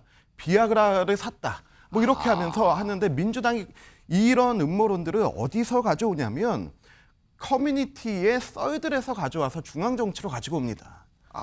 이거에 중앙에서의 나온 얘기를 중앙에서 어떤 정책과 데이터와 이런 근거가 커뮤니티로 내려가는 것이 아니고 커뮤니티에서 나온 썰을 중앙정치로 가지고 오는 이런 좀 비열한 행태는 이제 그만둬야죠. 자, 이번에는 이승환 전 행정관의 말씀을 김성환 평론가가 곰곰이 이렇게 막 귀담아 드시는 것 같아요. 뭐 말씀을 준비하신 것 같은데 말씀하시죠. 아니 이제 시중에 떠도는 음모론을 지금 다 얘기해 주셨기 때문에 음모론 확산에 기여하신 거예요. 그렇지 않습니까? 음모론의 속성이 그런 거예요. 어제 푸틴 러시아 대통령이 건강 이상설. 잠자다가 막 윽하고 심장마비 때문에 침대에서 쿵 떨어지는 소리가 났다. SNS 기반의 매체가 보도를 했어요. 크렘린궁에서 터무니없는 거짓말이라 그랬는데요. 사람들은 실제 그럴 수도 있을 것 같아라고 생각한다는 거예요. 크렘린궁을 믿지 못하는 거죠. 그래서 음모론이 확산되는 거예요. 음모론의 속성이라는 겁니다. 그게. 왜 이번에 음모론이 확산되느냐. 그러니까 관련성은 저도 잘 모르겠어요. 그런데 예를 들면 김성애 의전 비서관 딸 학폭 문제 나왔잖아요. 대통령실에서 막 서둘러서 막 사표받고 서둘러서 덮는 것 같은 모양이에요. 딸 학폭 문제 이거 정말 제대로 처리한 건가 그거가 맞을까라고 하는 의문을 하나 갖게 된다는 거고요. 또 하나는 이성균 씨 마약 사건요.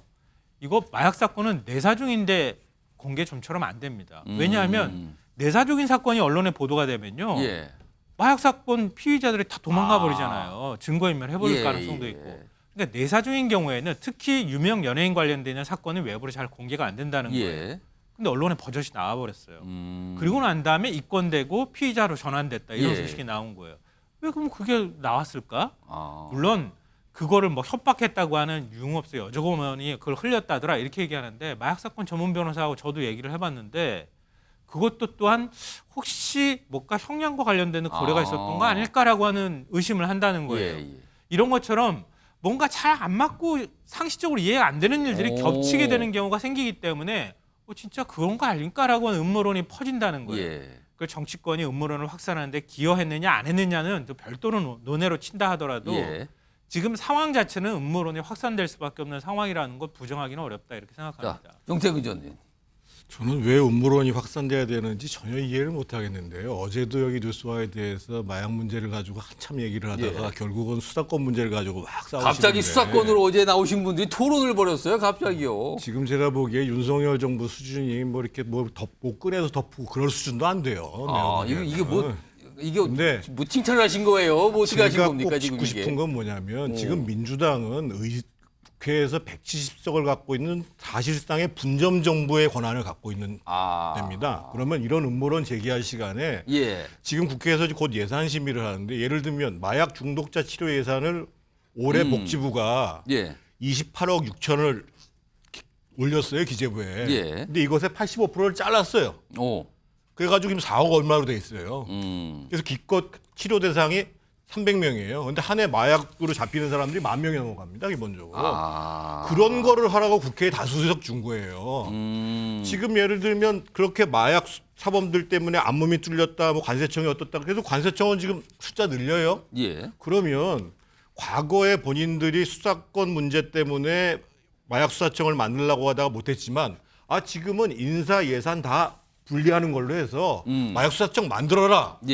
그렇게 하는 게 국회 다수당의 책무지요. 앉아가지고 지금 아니면 말고식에 이런 음모론을 제기하고 있을 상황이 아니라는 거예요. 진짜 마약 문제는 심각한 거고 거기에 정부뿐만 아니라 국회의 다수석을 갖고 있는 사람들도 분명히 책임이 있다는 걸 알아야 돼요. 알겠습니다. 이게 뭐 음모론 나오니까 좀 뜨거워졌는데 일단 사실은 민주당의 지도부 차원은 아니고 사실은 부대변인 약간 당직을 일부 맡은 분들이 이 얘기를 꺼내서 지금 이게 커뮤니티상에서 막 시끌시끌하게 얘기가 되고 서로 막 공방도 있고 막 그래요. 그 좀 소재로 다뤄봤고요.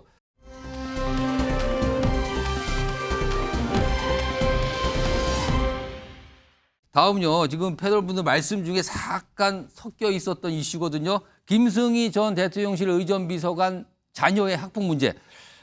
요것도 지금 참 얘기가 많이 있는데 일단 화면 좀 보겠습니다. 이 화면을 일단 제가 화면 좀 소개하고 이거는 정광삼 변호사께 좀 집중적으로 질문 좀 드릴게요. 죄송합니다. 제가 성을 틀리게 했어요. 김광삼 변호사님을. 알겠습니다. 일단 보시면 이 얘기가 이게 며칠 전부터 계속 나오거든요. 왜냐하면 이 김승희 전 비서관 딸 학폭 이 심의했을 때 이 심의에 따라서 어떤 조치가 이루어지는데 여기 보면 각 항목들이 있어요. 심각성, 고의성, 반성, 화해 이런 건데 다 보세요. 대개 3.4점 정도 갔거든요. 근데 지속성 분야만 1점입니다. 근데 1점이 모자라서 강제 전학이 아닌 학급 교체로 그 밑에 걸로 조치가 취해졌거든요. 그래서 이걸 갖고 지금 여러 가지 얘기들이 있는 거예요, 뭔가. 자, 이와 관련된 목소리부터 좀 들어보겠습니다. 피해 학생과 부모는 심의에 직접 참석해 요청합니다. 언니가 너무 무서워요. 같은 학교에 다니지 않게 도와주세요. 신고 접수된 이후로 같은 피해가 발생하지 않은 점, 신고된 내용의 지속기간, 횟수 등을 고려해서 판단. 화해를 위한 그 어떤 노력과 시도 없었습니다. 사과 한 번 안 받았습니다. 미안하다라는 의사표시 확인한 바 없습니다. 학생으로부터. 이런 상태에서 도대체 무엇을 근거로 어떠한 이유로 지속성 이외의 다른 요소도 감점이 되었는지 납득할 수 없지요. 자, 김광삼 변호사께 이거 좀 질문 좀 드려야겠는데 사실은 문제가 복잡 불거져서 학교 측이 알기 전까지 여러 차례 폭행이 있었다. 이게 좀 설명이 되고 있잖아요. 근데 이제 지속성 점수 1점이 나왔다. 이걸 좀 문제 제기하는 목소리가 있는데 이거 어떻게 봐야 됩니까? 제가 볼 때는 좀 문제 있다고 봐요. 폭행을 3차례 걸쳐서 했다는 거 아닙니까? 그러면 우리가 향후에도 지속이 될 것이냐 안 될 것이냐 그걸 판단할 수 있지만 과거에 3차례 걸쳐서 했다고 하는 것은 단순히 우발적이 아니단 말이에요. 짧은 기간 내에 계속 그렇죠. 됐다. 고의성이 있었고 또 그 심각성이 굉장히 대단한 거예요. 그래서 이 지속성을 1점으로 한 것은 사실 우리가 정말 의심해 볼 수 있어요. 근데 또 공교롭게도 딱 16점하고 15점이 아주 다릅니다. 조치가. 그렇죠. 15점이 넘어가게 되면 뭐 강전제락 간다는 거 예. 아니에요. 그럼 이거 점수를 맞추기 위해서 지속성으로 1점을 한 게 아니냐 혹시. 그렇게 볼 수가 있고 제가 볼 때는 고의성도 3점을 줬는데 이제 최고 높은 게 4점이거든요. 4점. 고의성도 이 정도면 4점 줘야 하는 거예요. 그래서 점수 좀 다시 한번 띄워볼까요? 보시면 고의성이 3점이네요. 그렇죠. 심각성이나 화해 정도는 최고 높잖아요. 예. 이런 사건은 사실 화해할 수 없거든요. 그러면 고의성에서도 사실은 4점을 줘도 되는 거고 예. 반성 정도는요. 반성을 많이 한다고 계속 반성문 쓰니면 사실 점수를 3점 정도 줄 수 있다고 봐요. 그러면 지속성과 고의성에서 지속성이 거의 뭐 한 3점 정도 간다랄지 뭐 예. 2점만 가도 사실 이제 전환을 가야 하는 거예요. 그렇습니다. 그렇기 때문에 저 점수 자체는 좀 의도성이 있다 이렇게 볼 수밖에 없지 않나 조금 의심을 받는 상황이다 이런 판단이신데 그런데요, 김광삼 변호사님, 사실은 저 학교에 저 심의전에 문제가 됐잖아요. 그래서 그 3학년생 그 아이는 출석 정지로 등교를 안 하고 있다고 그랬다고 알려졌는데 그러면 등교 안 한 상태에서는 추가 학폭이나 이게 있을 수가 없잖아요. 근데 지속성 부분을 또 1점을 줬다 이런 부분을 또 문제 삼는 지각도 있더라고요. 네, 근데 제가 볼 때는 이제 그 학급 교체로 했다는 거 아닙니까? 출석 정지 10일에. 예. 그런데 저 부분은 제가 볼 때는 이제 내부에서 그 학폭 심의위원회에서 이것을 제가 볼 때는 재심하든지 해야 한다고 봐요. 그래서 문제가 물론 있다는 절차에 뭐 그런 것들이 아니면 재심 신청이 아마 피해자 측에 할 수 있을 겁니다. 그래서 그 요건이 해당되면 사실 하는 게 맞고 만에 하나 이거 자체에서 소송으로 간다 하더라도 사실 소송에서 저 부분이 문제될 소지가 상당히 많아요. 그러면 이 정도 사안이면 전학 가는 게 맞죠. 그리고 다음 화면도 있습니다. 이게 관련된 내용인데요. 지금 이게 교육청에서 어떤 조치인데 뭐 동선 분리 등 생활지도계획 수립 요건 알겠어요. 근데 화해중재단을 통한 당사자 간 화해를 추진하겠다는 거예요, 지금요. 그러면 3학년 학생과 2학년 학생, 그 양쪽 부모 화해를 추진한다는 거예요? 이게 무슨 뜻인지 모르겠는데 일단 관련 목소리가 좀 있습니다. 들어보겠습니다. 또 가해 학생이라고 해서 지금 그 초등학교 저학년이기 때문에 가급적 또 교육적 해결을 해야 되는 또 교육적 책무성이 있습니다. 피해 아동의 보호가 제1목적이에요. 제2목적이 가해 학생의 선도 및 교육이고요. 제1목적을 포기한 상태에서 교육적으로 의미가 있습니까? 이런 것들은 사실 넌센스고요. 자, 김광삼 변호사님, 이거 화해 추진한다는 건 이거 어떻게 봐야 됩니까? 일단 제일 중요한 것은 이제 피해자의 의사죠. 뭐 다른 성범죄랄지 다른 것도 마찬가지고요. 피해자의 어떤 트라우마는 엄청날 겁니다. 그러면 현재 상태에서 피해자가 가해자하고 화해하고 싶겠습니까? 그러면 이제 시간이 좀 많이 가야고요. 그다음에 가해자 아까 그 인터뷰에 나왔습니다만은 이제 선도랄지 이런 반성, 진정한 반성 이런 것들이 전제가 돼서 이런 진정성이 피해자에게 전달이 돼야겠죠. 그런 다음에 이제 피해자에게 의사를 물어봐야 하는 거죠. 근데 이걸 뭐 재단을 통해서 지금 추진하겠다. 그것은 시기적으로 맞지 않아요. 그래서 물론 이제 화해를 하면 굉장히 좋겠죠. 그렇지만 화해는 결국 가해자의 진정한 반성 그리고 어떤 시간이 좀 지나야 한다. 그래서 이것을 조급하게 뭔가 마무리하려고 하는 것은 결국은 피해자에 대한 2차 가해가 되는 겁니다. 자, 최근에 이제 온라인상 커뮤니티를 통해서 굉장히 많은 분들이 의견을 내고 있는 두 가지 사안을 연속해서 좀 다뤄봤습니다.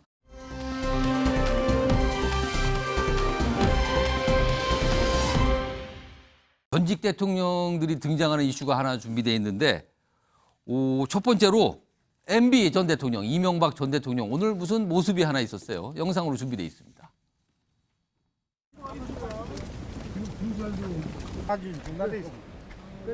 저는 4대강은 정치적으로 이용되어서는 아니 된다고 생각합니다.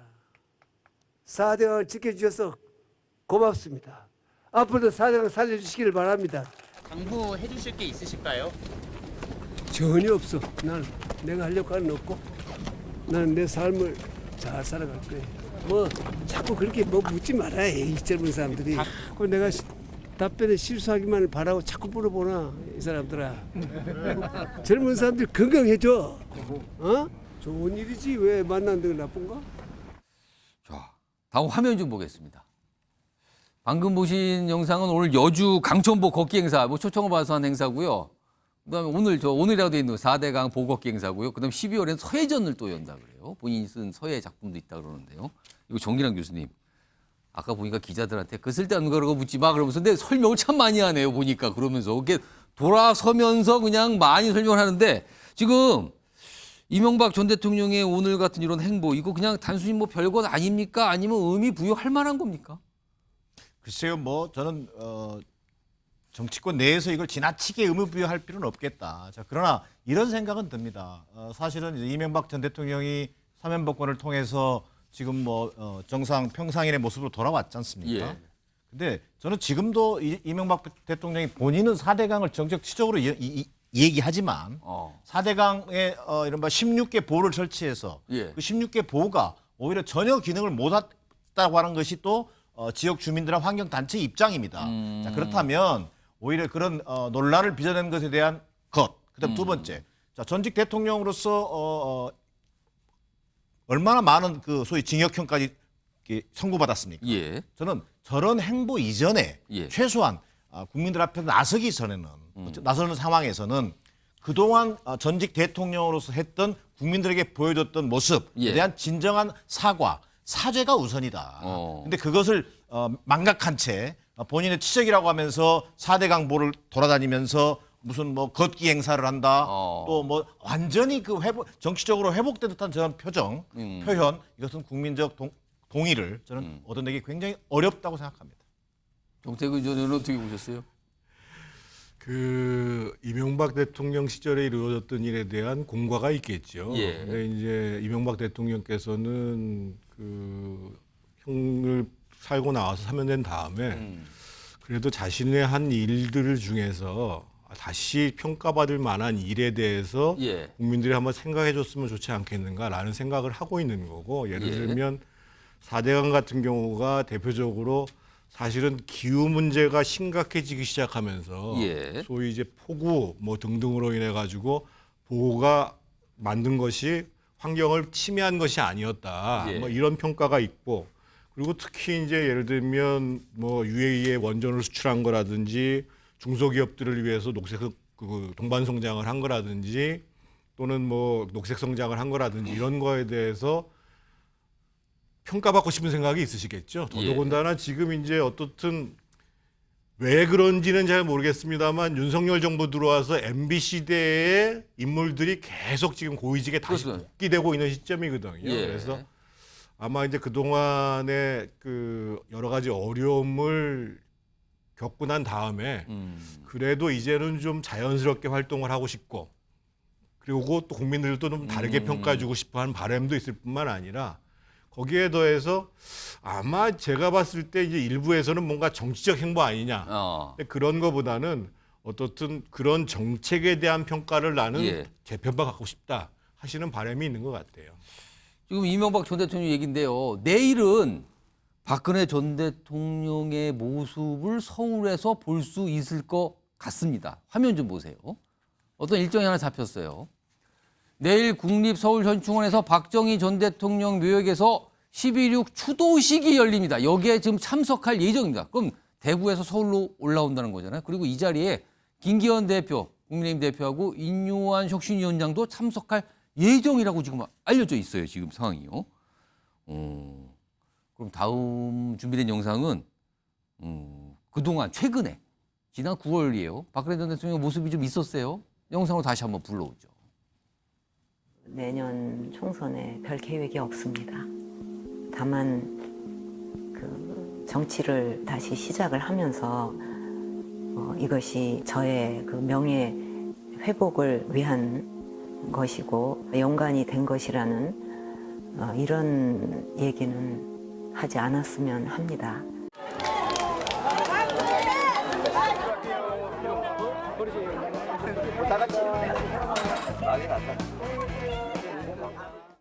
자, 내일도 저런 모습 비슷할까요? 아니면 좀 다를까요? 그 추도식과 관련된 화면이 하나 더 있는데요. 설명이 좀 적혀 있습니다. 네, 다음 보겠습니다. 여기 보시면 이게 2013년 취임 이후에 추도식 참석을 안 했는데 그럼 내년이면 거의 한 10년 만에 추도식 참석하는 게 되거든요. 물론 그동안 여러 가지 상황이 좀 여의치 않았는데 자, 김광삼 변호사님께 이번에 서울에서 추도식을 참석하는 거 이거 어떤 의미가 있다고 봐야 됩니까 이거?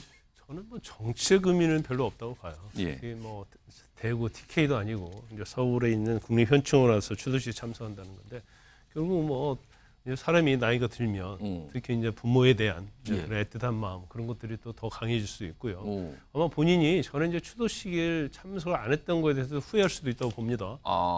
그래서 아버지에 대한 어떤 추억 예. 그런 거에 대해서 추도식에 좀 참석을 하려고 하는 생각이 좀 있을 거라고 좀 보고요.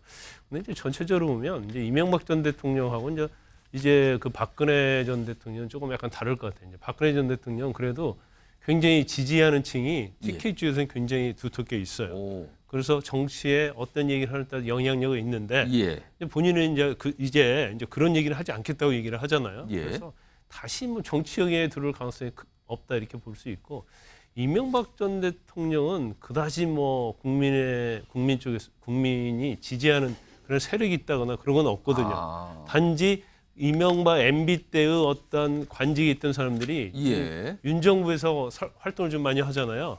중요직에 임명이 되고 이제 그런 측면에서는 본인이 뭐 유상을 느낄지 모르겠지만 예. 정치적인 면에 있어서는 영향력이 제가 볼 때는 거의 없다 이렇게 보거든요. 오히려 나섰을 때 오히려 그게 부정적인 영향이 있다고 저는 여당에 좋지 않다. 네, 보는 입장이기 때문에 또 본인들의 입장도 사실은 뭐 정책 영향력을 행사할 마음은 거의 없다 이렇게 봅니다. 자, 이승환 전 행정관. 이 국민의힘 여당 입장에서 전직 대통령. 그러니까 지금 이게 사실 국민의힘과 국민의힘 전신 정당들이 배출한 대통령이거든요. 저는 활동하는 게 그냥 뭐 별 상관없습니까? 좀 부담스럽습니까? 아니면 좋습니까?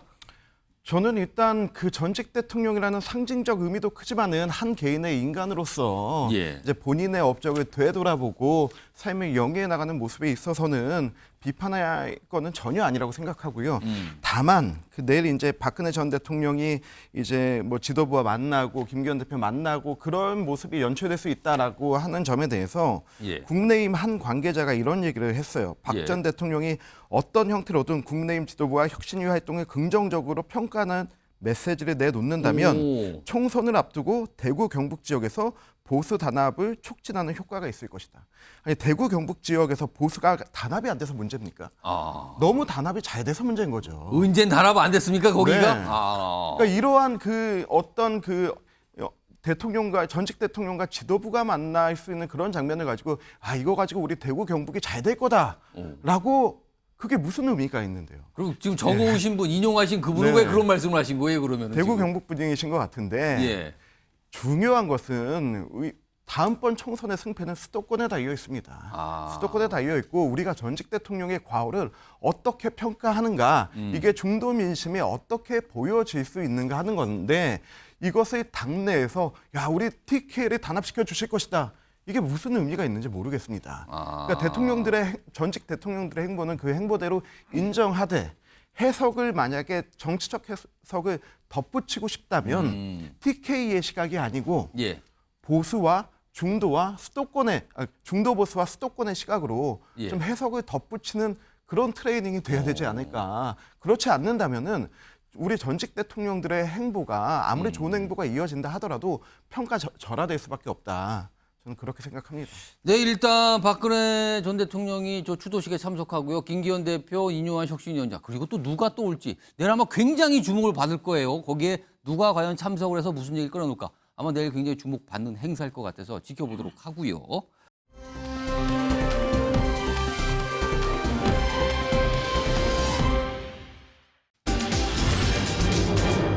총리 아들은 어디 있나? 어느 나라 총리 얘기인가요? 지금 저 총리 아들은 지금요. 일단 화면 좀 보겠습니다. 화면 보시면 압니다. 자, 여기 보면 예비군 총동원령을 내린 이스라엘이 이스라엘 얘기인데 전 세계에서 총 36만 명 총동원. 그러니까 예비군인 이 이스라엘 국민 중에서 외국에 나가는 분도 있을 거 아니에요. 그러니까 다 들어와서 우리 지금 전쟁하는 거니까 들어오세요. 독려를 했어요. 이스라엘 당국에서. 그리고 첫 예비군이 48시간 만에 30만 명 동원, 그리고 지난해 6만 명 추가 소집. 그러니까 총동원을 하는 거고요. 이런 상황이에요. 그런데요. 다음 영상 하나 보겠습니다.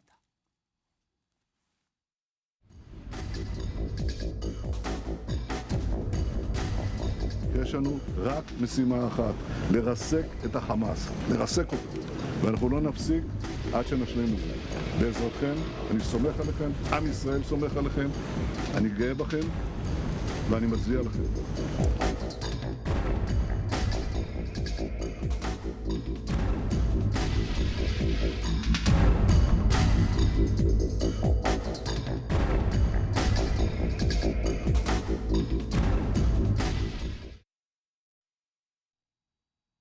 예비군들이 분노다. 그런데 그 뒤에 나온 사진 있죠. 저 사진.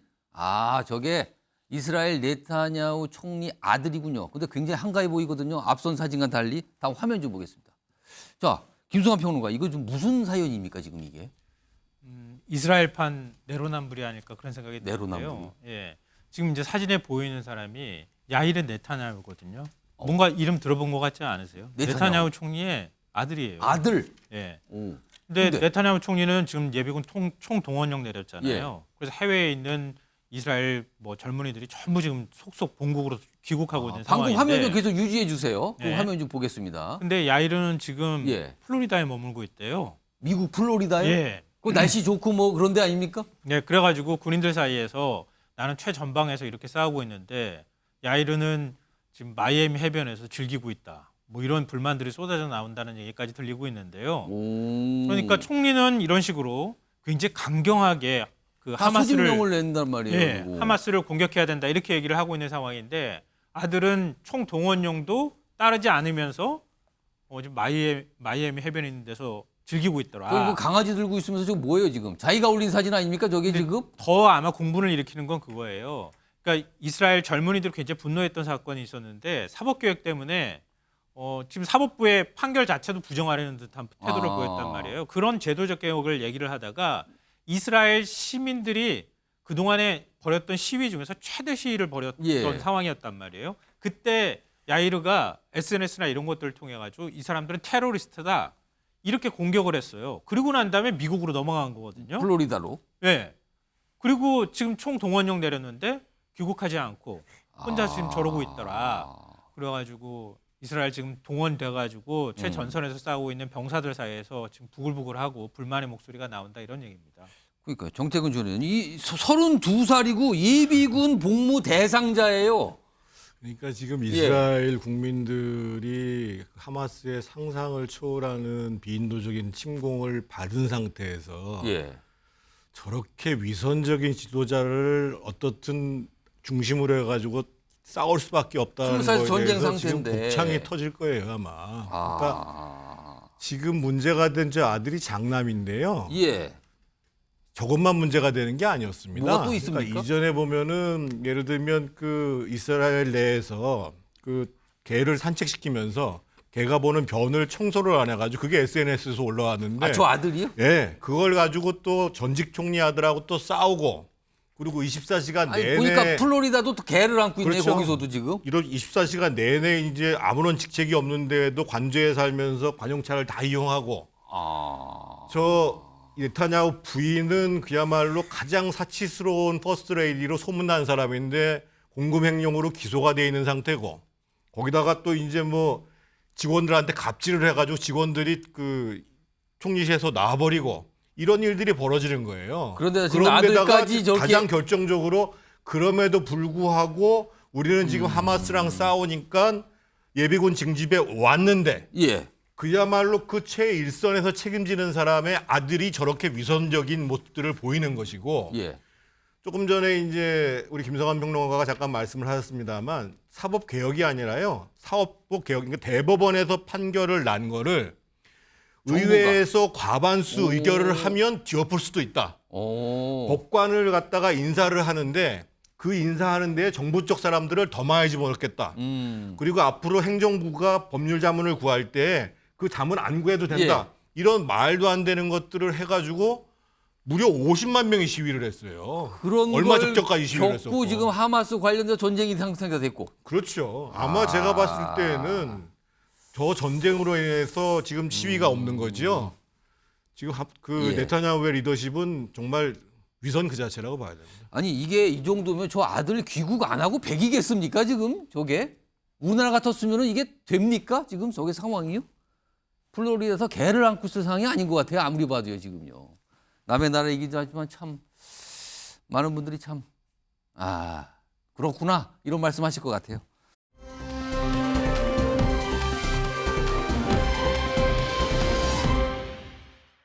자, 다음 마지막 영상이 있는데 어제 이제 국정감사장에서 사실 이재명 대표 수사 관련해서 위증교사 요게 지금 최근에 불구속 기소가 된 사안인데 이걸 뭐 따로 재판하냐, 뭐 병합을 하냐, 1심이 언제 나오냐, 뭐 이런 걸 가지고 공방이 있었거든요. 일단 영상부터 좀 확인해 보겠습니다. 위증교사 사건은 경기도지사 당시에 저지른 지금 행위이고 피고인도 달라요. 왜 이것이 재정합의부 결정을 받은 건지 결국은 이재명 대표의 이런 정치 생명을 연장하기 위해서 꼼수로 배당을 했다. 이재명 지키기를 한다. 법원이. 이러한 비판의 소리를 받을 수 있을 것 같습니다. 여기에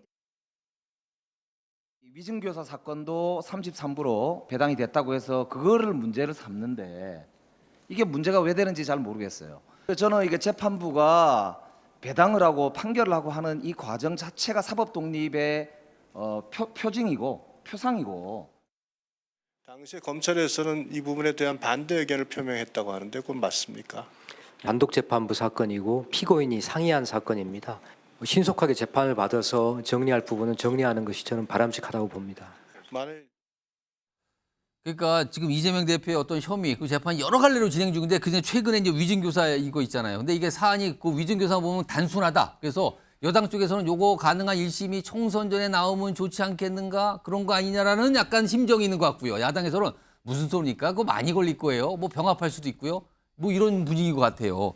자 그러면은 여기서 5분 패널분한테 전망을 한번 하는 질문 하나 드려보죠. OX입니다. 이재명 대표의 위증교사 관련된 요 혐의 만약에 재판이 진행이 되면 1심 선고가 과연 총선 전에 나올 수 있다고 보시면 O고요. 그럴 리 전혀 없을 것 같다면 X입니다. 들어주세요. 전원 X군요. 아니 전원이 아니네요. 4분 X고 1분만 O인데 자 그러면 일단 오늘 이 변호사님 나와 계시니까 김관삼 변호사께는 X예요. 그러니까 나올 리가 없다라고 보신 거예요. 일단 사건이 병합되면 불가능할 거예요. 병합되면 일단 불가능. 아무리 재판부가 뭐 재판을 일주일에 4번씩 해도 나올 수가 없어요. 뭐 대장동권에 다른 거라고 그렇죠. 합쳐지는 순간 다른 걸 그건 하고 불가능하고. 또 제일 마지막에 한 번에 또 선고를 해야 근데 하니까. 따로 그게 재판이 된다면? 따로 재판이 된다면 충분히 나올 수 있는 사안이죠. 특히 뭐 일주일에 재판 한 번 아니면 2주에 한 번 해도요. 지금 위증교사 사건은 녹취록 있잖아요. 또 유증한 사람이 위증했다고 얘기하고 있어요. 그렇기 때문에 증인 신문 해봤자 뭐 한두 번 하면 이재명 대표가 사실은 거기에 대해서 낼 수 있는 게 없거든요. 그러면 나올 수 있는데 이재명 대표 입장에서는 위증교사 유죄건 무죄건 이건 빨리 나오는 것 자체는 굉장히 위험 부담이 큰 거죠. 그래서 어떻게 해서든지 재판을 연기해서 총선 뒤로 가야 할 거예요. 가려고 할 거예요. 뭐 증인 신청을 더 한다든가 뭐 이런 과정입니까? 그렇죠. 지연 전략을 쓸 거고 그다음에 또 어떤 문제가 있냐면 인사이동이 있어요. 판사들. 2월에 판사의 2월에 인사이동이 있기 때문에 그러면 사실은 이제 3월 달로 재판이 넘어가거든요. 그래서 이게 상당히 이제 시간적으로도 맞지 않고요.